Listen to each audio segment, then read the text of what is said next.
Spies in Canaan, based on the book of Numbers chapter 13 verse 1 through chapter 14 verse 45. The people of Israel continue their journey until they reach the wilderness of Paran. There, Moses orders them to set up camp.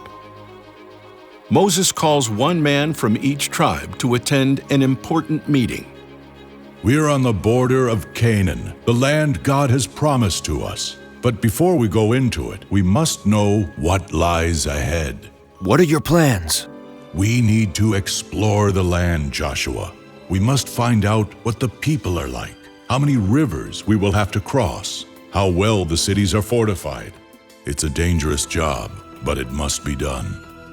Each man here can act as a scout, and we'll get started right away. Look at that city! And the size of those walls. A few miles away, Look! Giants! No one in our camp could stand up against one of these men. and in a rich valley, This soil must be good, Joshua, to grow such big grapes. Yes, Caleb. Let's go back to camp and tell Moses.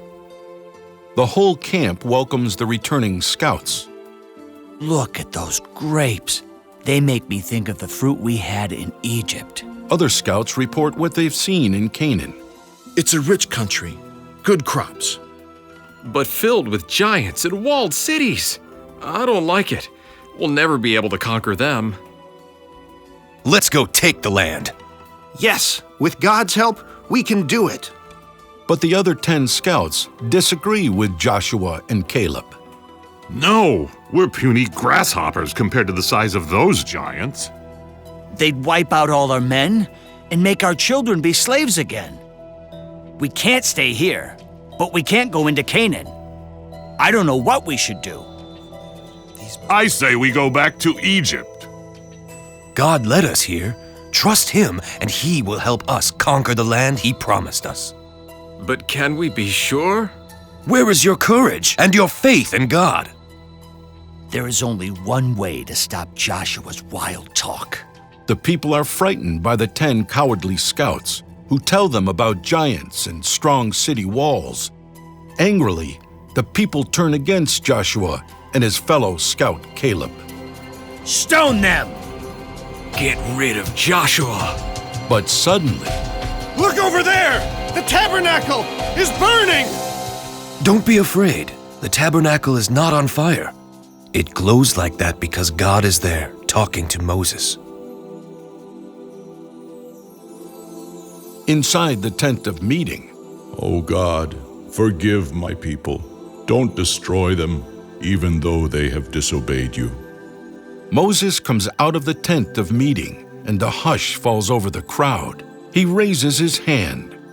Because you don't have faith to enter the promised land, God says you must go back to the wilderness. As a result of their lack of faith, the people of Israel wander in the wilderness for another 40 years, but God was still with them. For the second time, the Israelites have come to the border of the Promised Land. This time, they are not afraid. Men talk of the flocks and herds they will have, and women dream of peaceful homes. But Moses' feelings are bittersweet. He calls the people together. I am 120 years old. I can no longer lead you, and God has already told me that I will not enter the promised land. So God has appointed a new leader. Joshua, come and stand before the assembly. The people cheer Moses' successor. Joshua has proven himself faithful to God and a brave leader. At that moment, the Lord speaks, confirming his choice of Joshua.